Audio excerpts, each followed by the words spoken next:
Hello दोस्तों, मेरा नाम चंद्रशेखर है और आज के इस वीडियो में मैं कोशिश करूंगा कि पोर्टुगल के बारे में या पोर्तुगल के बारे में जो अक्सर सवाल पूछे जाते हैं मैं उनके उत्तर दे सकूं। In this video I will try to answer frequently asked questions about Portugal. मैं आपसे रिक्वेस्ट करूंगा कि आप इस वीडियो को लास्ट तक देखना, क्योंकि इस वीडियो में मैं आपको बताने वाला हूं कि आप पोर्टुगल कैसे आ सकते हैं, पोर्टुगल में टीआरसी कब मिलती है, पोर्टुगल में पीआर कैसे मिलता है, पोर्टुगल में पासपोर्ट कब मिलता है। हम ये भी बात करेंगे कि पोर्टुगल में जॉब्स क्या हैं, हम बात करेंगे कि पोर्टुगल में वेजेस कैसी हैं, हम बात करेंगे कि पोर्टुगल में कौन कौन से ऐसे बिजनेसेस हैं जो आप शुरू कर सकते हैं।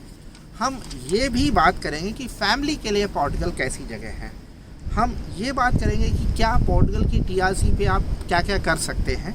हम ये भी बात करेंगे कि कैसे आप अपने शेंगन वीज़ा को रेजिडेंस परमिट में कन्वर्ट कर सकते हैं।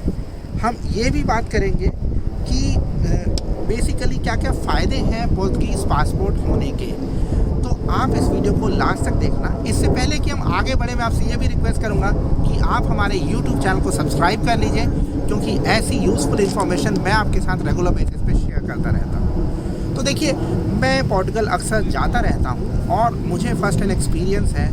पोर्टुगल में हमारी एक टीम है, हमारा अफिलिएट ऑफिस है, हमारे साथ लॉयर्स हैं पोर्टुगल में जो काम करते हैं। तो मैं आज के इस वीडियो में मैं आपके उन सवालों के जवाब दूंगा जो अक्सर मुझसे पूछे जाते हैं। पोर्टुगल कैसे आ सकते हैं? देखिए, आज जो डेट है वो है 23 अक्टूबर 2021। आज की डेट में आप पोर्टुगल आ सकते हैं D7 वीज़ा पे, यानी वीज़ा जो पैसिव इनकम वाले लोगों को मिलता है। आप गोल्डन वीज़ा पे पोर्टुगल आ सकते हैं, आप स्टडी वीज़ा पे पोर्टुगल आ सकते हैं, आप पोर्टुगल के फैमिली रीयूनिफिकेशन वीज़ा पे पोर्टुगल आ सकते हैं, और आप शेंगन वीज़ा पे पोर्टुगल ट्रैवल कर सकते हैं। जैसे मैं शेंगन वीज़ा पे, हंगेरी का शेंगन वीज़ा था, उससे मैं पोर्टुगल गया। अब हम बात करते हैं कि पोर्टुगल में टीआरसी कब मिलती है। देखिए, अगर आप पोर्टुगल के वीज़ा के थ्रू आ रहे हैं, लॉन्ग टर्म वीज़ा के थ्रू या पोर्टुगल के डी वीज़ा के थ्रू, तो आपको टीआरसी करीब 3 महीने में मिल जाती है। लेकिन अगर आप टूरिस्ट वीज़ा के थ्रू पोर्टुगल में आ रहे हैं तो टीआरसी मिलने में आपको आज की डेट में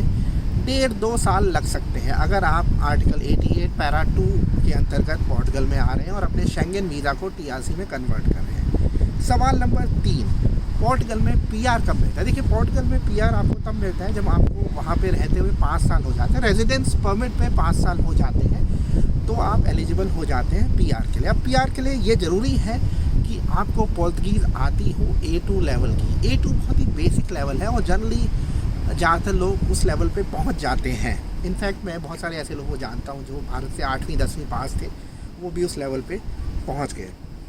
अब पोर्टुगल में पासपोर्ट कब मिलता है? देखिए, आपको एक बार पीआर मिल जाता है, उसके 1 साल के बाद आप पासपोर्ट के लिए अप्लाई कर सकते हैं। अब हम बात करते हैं कि पोर्टुगल में जॉब्स क्या है। देखिए, जॉब्स टूरिज़म में हैं और कंस्ट्रक्शन में है। उसके अलावा अगर आप मेडिकल के फील्ड में हैं, पैरामेडिक्स हैं, उसमें है, आईटी में है, आईटी एनेबल्ड इंडस्ट्री में है, तो जॉब्स इन सारे एरियाज़ में हैं। एग्रीकल्चर में भी जॉब्स हैं। अब हम बात करते हैं कि वेजेस कितनी है। देखिए, पोर्टुगल में जो मिनिमम वेजेस हैं वो 660 यूरोज़ ऑनवर्ड्स हैं। ये सरकार ने निर्धारित किया है कि इतनी न्यूनतम मजदूरी तो मिलेगी ही मिलेगी, लेकिन 660 यूरो में आप लिस्बन में नहीं रह सकते हैं।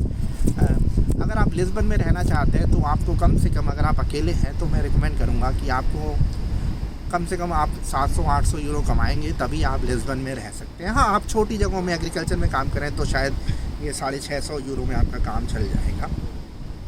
बिजनेसेस कौन कौन से हैं? देखिए, टूरिज़्म बहुत बड़ा बिज़नेस है। अभी मैं गया था तो होटल्स बिल्कुल फुल थे। रेस्टोरेंट का बिज़नेस बहुत अच्छा चलता है, होटल्स का बिज़नेस बहुत अच्छा चलता है, और स्टोर्स बहुत अच्छे चलते हैं। इसके अलावा रियल एस्टेट भी बूम कर रहा है पोर्टुगल में। आईटी एनेबल्ड इंडस्ट्री अगर आप शुरू कर सकते हैं, वो बहुत चल रही है। इसके अलावा अगर आप कुछ ऐसा बिज़नेस शुरू कर सकते हैं जिसमें आप पोर्टुगल में बेस्ड हों और आप एक्सपोर्ट करें और कंट्रीज़ को, या आप कुछ जैसे पोर्टुगल में वेयर हाउस क्रिएट कर सकते हैं जहाँ से आप डिस्ट्रीब्यूशन कर सकते हैं, तो इस तरीके के बिजनेसेस आप पोर्टुगल में क्रिएट कर सकते हैं। अगेन, मैं बिज़नेस कंसल्टेंट नहीं हूँ, मैं इमिग्रेशन पे बात करूँगा, तो ये एक जनरल मैं आपको पर्सपेक्टिव देने की कोशिश कर रहा हूँ। फैमिली के लिए कैसी जगह? देखिए, ग्लोबल पीस इंडेक्स के according Portugal is the third safest country in the world. Crime नहीं है और सेफ़ है, आप कभी भी कहीं पे भी जा सकते हैं। तो ओवरऑल सेफ़ है पोर्टुगल। फैमिली के लिए बहुत अच्छा है, बच्चे फ्री में स्कूल में पढ़ सकते हैं और ख़ासकर अगर आपके बच्चे यंग हैं तो वो बहुत जल्दी नेशनैलिटी के लिए एलिजिबल हो सकते हैं। अगर आप यंग कपल हैं, आपका बच्चा वहाँ पे पैदा होता है, जब आपके पास TRC है तो बच्चा एकदम नेशनैलिटी के लिए एलिजिबल हो सकता है। तो फैमिली के लिए बहुत अच्छा है पोर्टुगल। अब पोर्टुगल की TRC पे आप और कंट्रीज़ में घूमने जा सकते हैं, लेकिन और शेंगन कंट्रीज़ में, EU कंट्रीज़ में भी जा सकते हैं, लेकिन आप पोर्टुगल की TRC पे लीगली कहीं और काम नहीं कर सकते हैं, ये आपको ध्यान रखना है।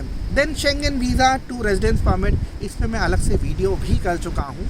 शेंगन वीज़ा से रेजिडेंस परमिट यानी TRC में आप कन्वर्ट कर सकते हैं, लेकिन उसमें आपको करीब 1.5-2 साल का पीरियड लग जाता है और आपके पास सोशल सिक्योरिटी नंबर होना चाहिए, टैक्स नंबर होना चाहिए, वर्क कॉन्ट्रैक्ट होना चाहिए, प्रूफ ऑफ एकोमोडेशन होना चाहिए और आपको टैक्सेस पे करना है। देखिए, पोर्टुगल की गवर्नमेंट को टैक्सेस चाहिए। अगर आप टैक्स नहीं पे करेंगे तो आप TRC के लिए एलिजिबल नहीं होंगे।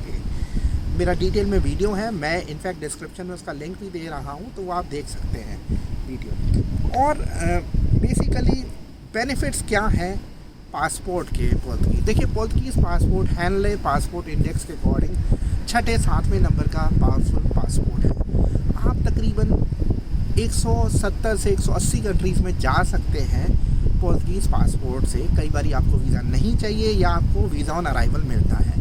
दूसरा, अगर आप एक बार पोर्तुगीज़ नेशनल बन जाते हैं तो आप किसी भी EU कंट्री में काम कर सकते हैं और आप रह सकते हैं, तो चीज़ें बहुत आसान हो जाती हैं। और अगर आपके बच्चे हैं, मतलब वो बहुत सारी यूरोपियन गवर्नमेंट की स्कॉलरशिप्स के लिए एलिजिबल हो जाते हैं। तो ये सारे एडवांटेजेस हैं पोर्टुगल में सेटल होने के। अगर आपके कोई और सवाल हैं तो आप पूछ सकते हैं। मैंने इस वीडियो में कोशिश की कि मैं जो भी फ्रीक्वेंटली क्वेश्चंस मुझसे पूछे जाते हैं उनके आंसर दे सकूं। मैं आपसे जाते हुए फिर दोबारा से रिक्वेस्ट करूंगा कि आप हमारे YouTube चैनल को सब्सक्राइब कर लीजिए। आज के वीडियो में इतना ही, धन्यवाद।